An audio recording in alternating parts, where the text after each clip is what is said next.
Okay, we're gonna plug it like I said. One side here. Dun, dun, dun, dun, dun, dun, dun, dun, dun, dun, dun, dun, dun.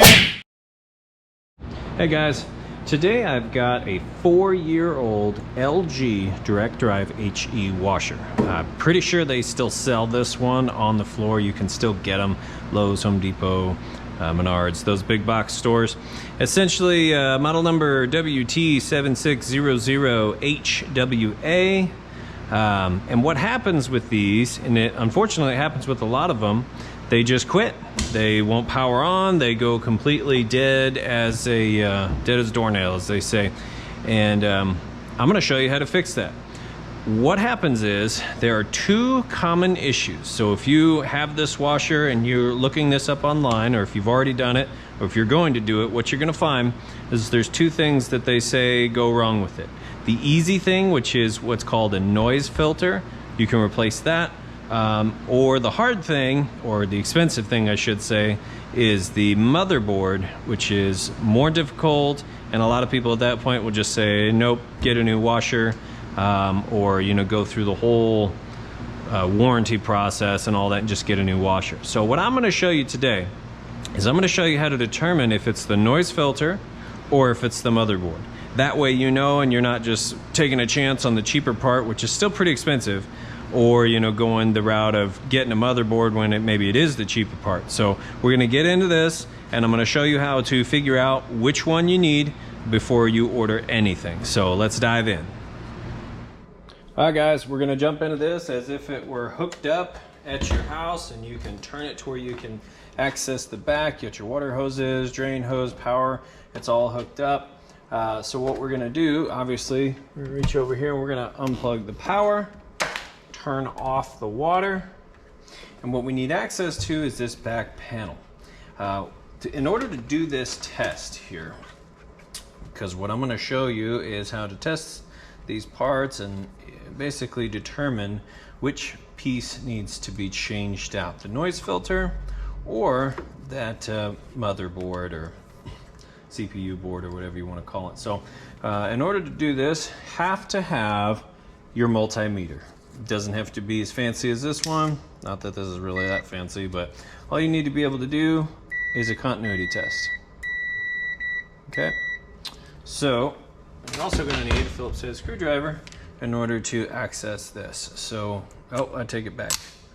Looks like it's actually 5/16 drive, I think. Okay, either way, I've got two of those down here. So we're going to take those two screws out. We'll switch to quarter drive to take these two screws out. They might be Phillips head on yours. Okay, and now this is going to kind of, you lift up a little bit and pull straight back, because it's got these little catches across the top that hold this in place. So we'll set that aside, and now we have access. Oh, knocking things over. Here's the noise filter, and here is the motherboard.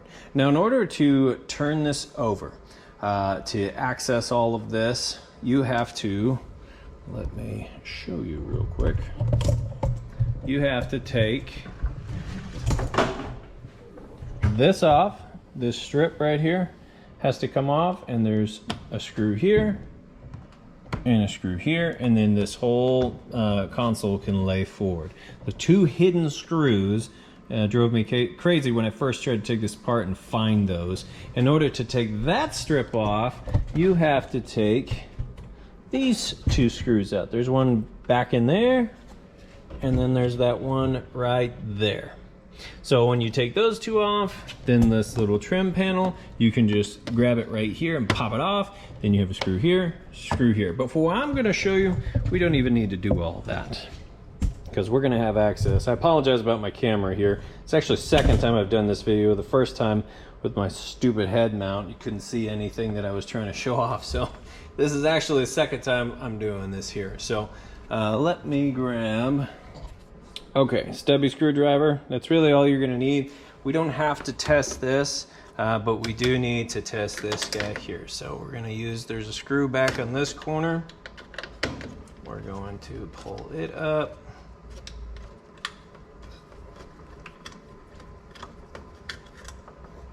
And honestly, the less disassembly, the better.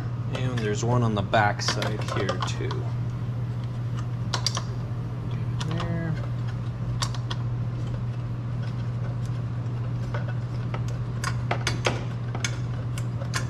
Okay, now this little plate, you can go ahead and remove that. And now we have access here to the noise filter that you've probably looked up and seen this part and try to figure out if that's something that you need or not. So essentially what we have is the power comes from the power cord in through this whole circuit board and all of that to filter the noise, and then it comes out and that goes to your motherboard in here. So this is the cheapest way to start. You can find these now anywhere from $30, $50 to $70. Just kind of depends on what site you look on. I always pretty much go with Amazon or eBay, and I think they're right around 30 bucks.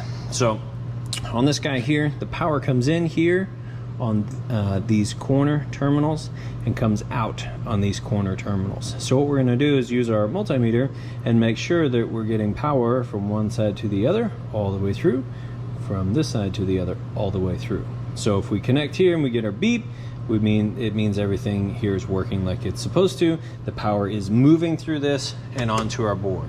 So we know that this is good and we don't want to try to replace that. Okay, let me show you how to do that.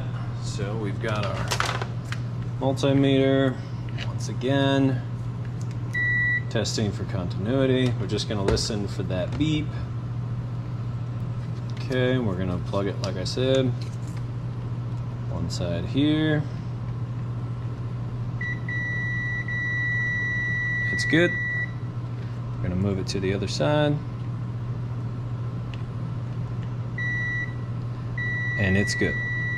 Now, if this is the problem that you need to fix, what you'll find is you won't get a beep. And what I have found is that that is typically this fuse right here. So if you get no beeps here, check this fuse, because this is just a little 15-cent fuse at your hardware store. You can buy it in a multi-pack from like Walmart, even back in the automotive section. And so if you get nothing on that and your little fuse is blown, which I've run into several times, all you have to do is reach in here with a couple of real small snippers, or even a real brand new razor blade can chop through just the little metal that's holding on there. Chop it, kind of dig it out of the epoxy here, pull it out, put a new one in, fold those ends, solder them, and you're good to go. You don't have to spend $30 to $50 at all. Or if you're not comfortable doing any of that, just buy a new one. And if this is the problem, replace it and you should be good to go. Okay, if this tests out good, then you know you do not need to buy this, and likely this is what you need to buy. Unfortunately, I've never been able to do a trick like that or anything with a motherboard. If this is good and you have no power whatsoever, 9 times out of 10, probably more like 99 times out of 100, you just have to replace the board. But what I can tell you you'd want to do for a little bit of prevention in the future is you want to get a really good surge protector to put on this washer to kind of minimize the chance of this happening again. Because those boards are expensive. They run about $225. If you're lucky and you're shopping on eBay, you might be able to find an open box brand new one for $150. I got mine, I think, for $130, $136, all said and done with shipping.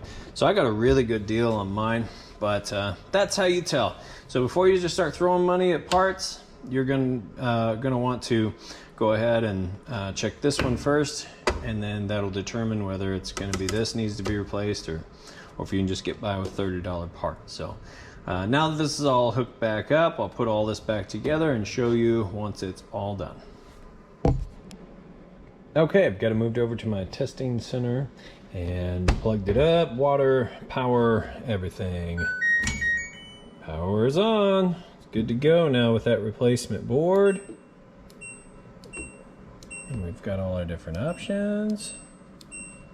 Of course, now what I'm going to do as a reseller, someone who rebuilds and resells, I'm going to select 4 of these kind of randomly. I always do the normal and the heavy duty, and then the other 2 I'll just select randomly, and I'll run 4 loads through this to ensure that everything is working perfect before I list it up for sale. And I'll pick one of those loads to do a video with, but that way everybody knows it's working perfectly, it continues to work perfectly, and it's good to go. But for those of you who are just trying to fix this for yourself, save yourself some money, hopefully this did save you some time, save you some money, and you bought the part that you actually needed, hooked it up, and now everything on it is good to go. If you found this video useful, please give it a thumbs up, like, share, subscribe, all that good stuff. I really appreciate it. We can get this information out to other people who really need it and need to save some time and money as well. If you wouldn't mind, give a quick browse through the description. You know, this is kind of a mission for me, is getting this information out to people, saving some people some money. And then also, when we don't scrap these, we keep them out of the landfills. So also super important for the environment, because they literally crunch these up, toss them in a landfill, at least where I'm from anyway. So thanks again for watching. Y'all have a great day.